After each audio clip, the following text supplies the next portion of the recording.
Gurave Gaurachandraya Radhikaye Stadalaye Krishnaya Krishna Bhaktaya Tadbhaktaya Namo Namaha. Srimad Bhagavatam, Canto 10, Chapter 36. Sri Shuka said, Now a mighty demon to Braja came, notorious as vile Arista by name, who the form of a huge humped bull did take, and with his tramping hooves made the earth quake. He stamped the ground, and a fierce bellow raised, stretched out his tail, his eyes with fury blazed, and with his horns the yielding ground he tore, and dropped here and there urine and ordure. Stricken with terror by that sound, aghast, the cows and women and their fetuses lost. The clouds involve his hump, which touched the sky. The cowherds took it for a mountain high. The animals, O king, all fled in fear. Gokula was left desolate and drear. And Krishna, Krishna, cried with anguish fraught the cowherds who Govinda's refuge sought. When even the Almighty Lord Supreme the fearful and fleeing cowherds had seen, consoled them with fear not, and comforted, then loudly to the bull demon he said, What, fool! Wherefore dost thou seek with thy might the cowherds and their animals to fright, when I am here to punish and annoy the wicked such as thou, and to destroy? Thus he, and making ready to engage, Achyuta slapped his arms, which did enrage Arista, but stood there complacently, with arm on his friend's shoulder, Lord Hari. Thus Arista was roused to raging wrath, and with his stamping hooves he gored the earth, scattered the clouds above him with his tail, and headlong charged at Krishna to assail. With lowered brow, protruding horns, he flies toward Achyuta with blazing bloodshot eyes. With menacing gaze at full speed he charged, e'en as the thunderbolt Indra discharged, by the Almighty thus under attack, seized on his horns and drove the monster back, and full 18 paces him backward sent, like elephant with rival elephant. The Supreme Lord compelled him to retire, and panting hard, while all his limbs perspire, in fury the bull demon rose again, and in a mindless frenzy charged amain. And as the dread demon toward him bound, he seized his horns and dashed him to the ground, and pressing him down with his foot in scorn, belaboured him, and then plucked out his horn, and beat him like a wet garment outspread, until he laid him low and prostrated. The demon coughed up blood and lay supine, voiding his foul excreta and urine, and kicked his legs convulsively. Thus spent, in agony to death's abode he went. To honour Lord Hari and glorify his prowess, gods dropped flowers from the sky. Krishna, the humped-back bull, demon having slain, while regenerate ones his deeds acclaim, with Bala to the cowherd village hies, granting a feast to cowherd damsels' eyes. After the vile Arishta had been killed by Krishna in exploits wonderful skill, the godlike sage Narad, with godlike view, approached Kamsa to hold an interview.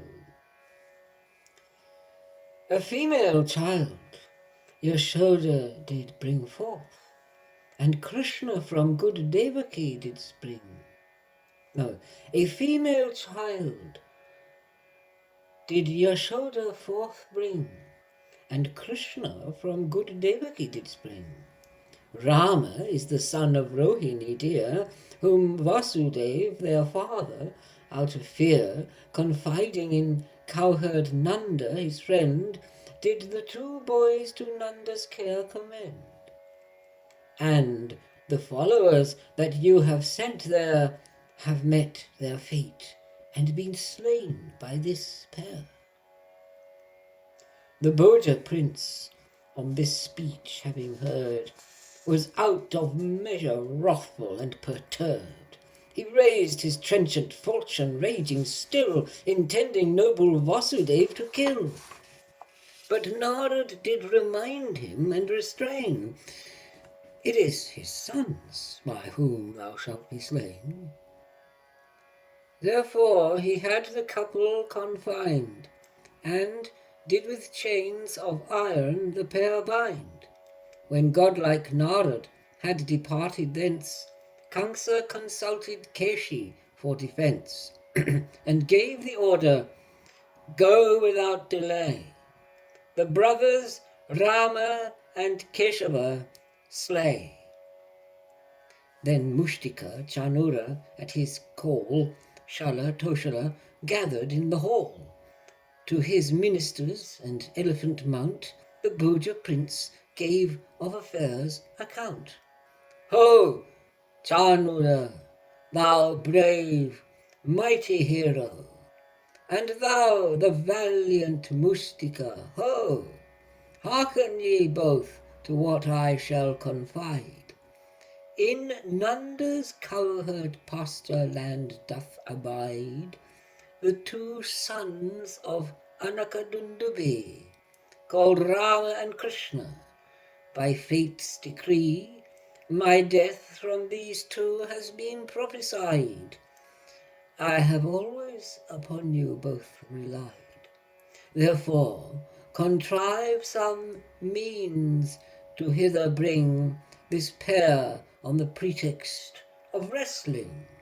And when they come, the general challenge make, and do them both unto death for my sake. Now have a spacious arena prepared, and have fine galleries and platforms reared. Summon the city folk and rural swains to see the grand and voluntary games. And thou, my worthy elephant mount, here. Bring Tusker Kuvalayapida here, and station him at the grand city gate, these enemies of mine to extirpate. When the 14th lunation doth arise, prepare, as writ ordains, the sacrifice in worship of the bow, and as is fit, votive animals to slaughter commit. Propitiate with divine orisons the Lord of creatures who grants benizons, having ordered them to do his behest. Kamsa, who knew the codes of self-interest, had the Yadu Akrura to him led, and taking in his hand, he said, O master donor of great charity, a task of friendship deign to do for me. Among the Bhojas and the Vrishnis I find none like unto thee, who hast to me been kind. thou executest thy tasks soberly, and therefore I have recourse unto thee. E'en as mighty Indra to Vishnu bends, suppliant to achieve his purposed ends. To Nanda's cowherd settlement repair, the sons of Anakadundabi there are dwelling, them hither you must convey, and bring them in this car without delay. For certain through this pair the gods contrive, who on Vishnu depend, means to deprive myself of life, and thus thou shouldst bring them here, and Nanda and his train should tribute bear. When thou hast brought them here, my firm intent is that they be slain by my elephant. If this they should scape, my wrestlers remain like thunderbolts, thence shall by them be slain. When these two have been thus deprived of breath, I shall condemn their relatives to death. Those Vrishnis, Bhujas, Dasarhas, who still defy me, all these I shall also kill. My doting father I shall also slay, always greedy for imperial sway. His brother Devaka and all my foes who hate me, I shall thus of them dispose. Then, only then, my friend, this earth shall be from these thorny impediments made free. My elder, Jarasandha, condescends, myself and Dvividha are best of friends. Sambara and Naraka also share my fortunes, and with me firm friendship bear. With these to take my part in friendship tied, I shall destroy these kings to gods allied. Now that my secret intentions you know, to fetch Rama and Krishna quickly go, that they might of the sacrifice have sight, and see the Yadu city's splendor bright. Akrura said, O king, you have devised a clever plot to gain your ends and purge away the blot of ill, but one should see with equity, since fruits are determined by destiny.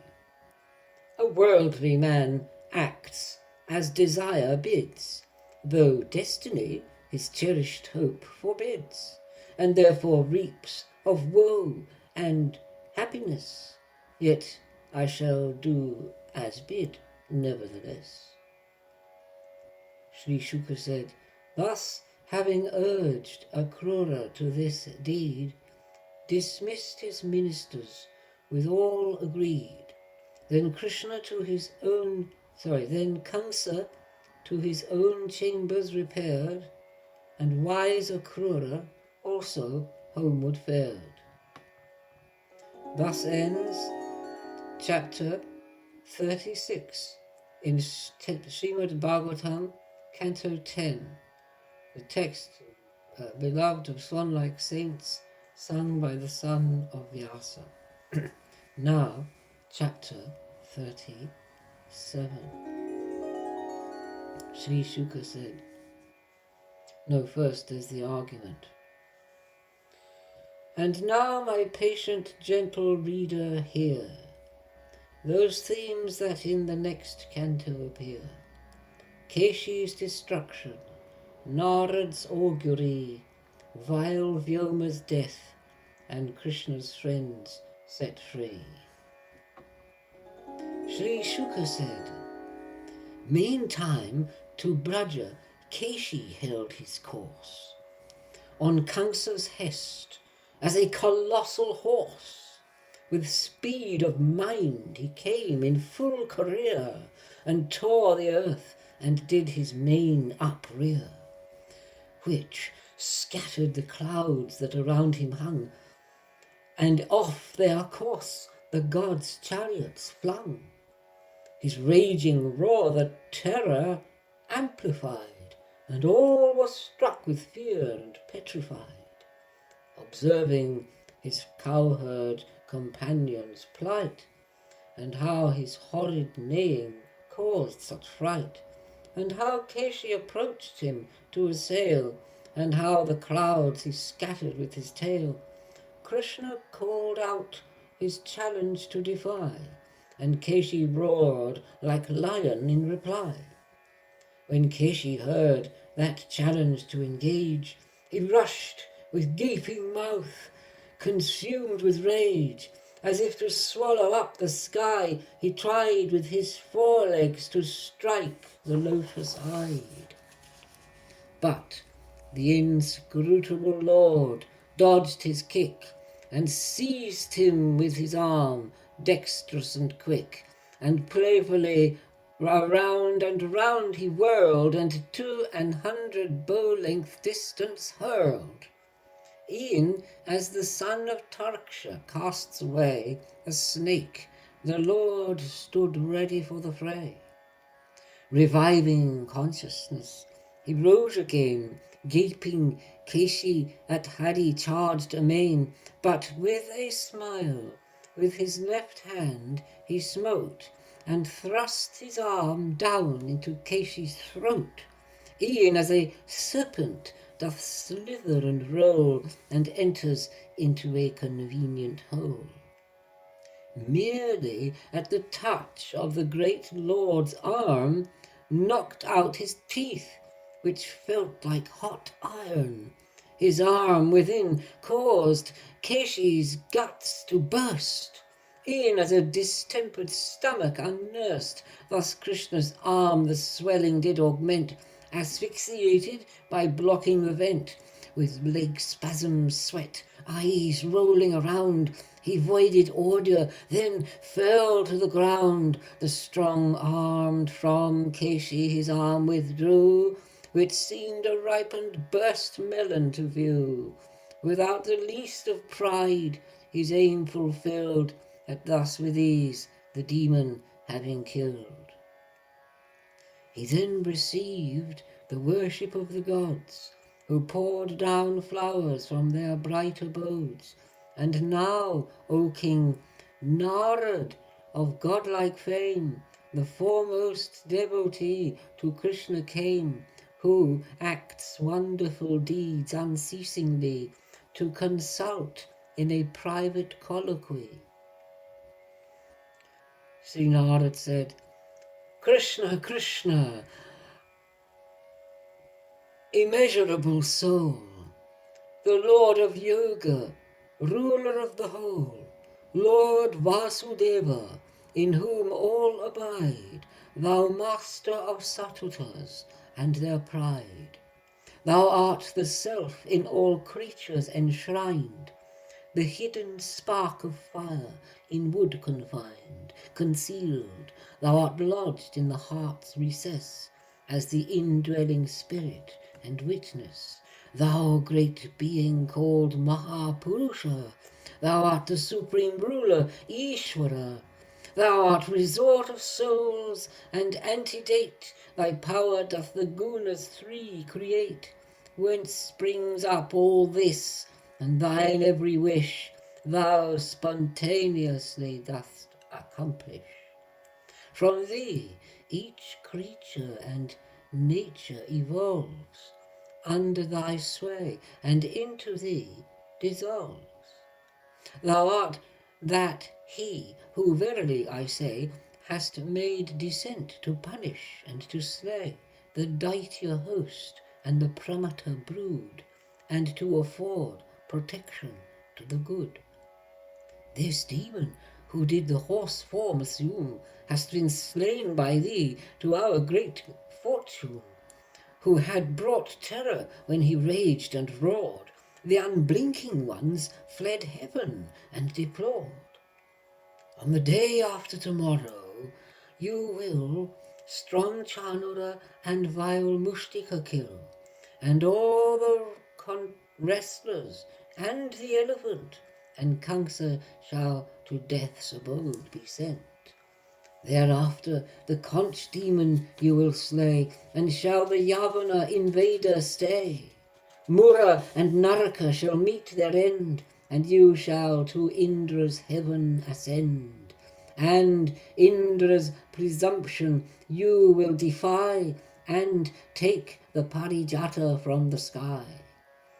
And fair maidens you shall win after fight, by paying the price of heroic might. Salvation to Nriga you shall afford, and dwell in Dwarka as the world's great lord. The Shamantaka gem shall passions rouse, and you shall gain another lovely spouse. On the dead Brahmin's sons shall life bestow, for which purpose to your own realm will go. The slaying of Paundraka I shall see, and burning down of fair Kashi city. You shall the wicked Dantavakra smite, and Chedi's prince during the holy rite. As all these and many exploits unfold, while in Dwarka you dwell, I shall behold, which poets on earth shall always rehearse in lofty speech and fine poetic verse. Thereafter I shall also see you there as Time and Arjuna's charioteer, extirpating the mighty hosts of men to lighten of the world its great burden. May we approach your grace and as refugees, Supreme Lord of infinite potencies, the one Lord whose being doth constitute the pure essence of wisdom absolute. Your purpose unimpeded you fulfill according to your independent will, always uncircumscribed and unconfined. You the flow of the gunas cannot bind. You are the ruler and your own support, who manifest this various world in sport, who now in human warfare would fain play, and with these heroes enter on the fray. I bow to you in salutation, Lord, by Yadus, Vrishnis, Sattvatas adored. Sri Shuka said, thus having Yadu's Lord Krishna addressed, the Muni of devoted saints the best, bowed down and then to take his leave did pray, exulting at his sight, and went his way. Thus Govinda, having dread Keshi slain, resumed his task of tending cows again, and bringing joy to the herds and his friends, delighted with them back to Brajawens. One day, tending the cattle as they strayed, the young cowherds upon the hillside played. Some played at guarding herds, while others steal, and playing as thieves their plunder conceal. Some act the role of guards, the herds to keep, the others as rustlers to steal the sheep. And thus they played, not fearing any harm, sans the least apprehension or alarm.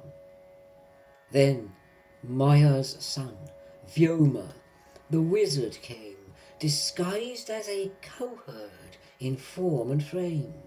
Feigning he was a thief, those boys conducts, who played at sheep, and thus each boy abducts. Little by little many boys he drave, and cast them down into a mountain cave. Then heaved a mighty slab across the door, till of boys was left only 5 or 4. Now Krishna, who gives shelter to the good, the doings of the demon understood, and as the lion takes the wolf as prey, he seized him as he took more boys away. The demon resumed his colossal might, dilated his form to a mountain's height, but unable himself to extricate, from his firm grip his power did abate. Lord Achyuta held him in his arms, bound, and squeezing hard, he threw him to the ground. Then, even as the gods were looking on, he like a votive beast to death was done. Then, breaking down the slab blocking the door, he let the cowherds out and did restore. Praised by his friends, saluted from the skies, by gods, to his own cowherd village hies. Thus ends chapter 37 in book 10 of the great and glorious Bhagavat Purana, the text beloved of swan-like saints, sung by the son of Vyasa. Hare Krishna.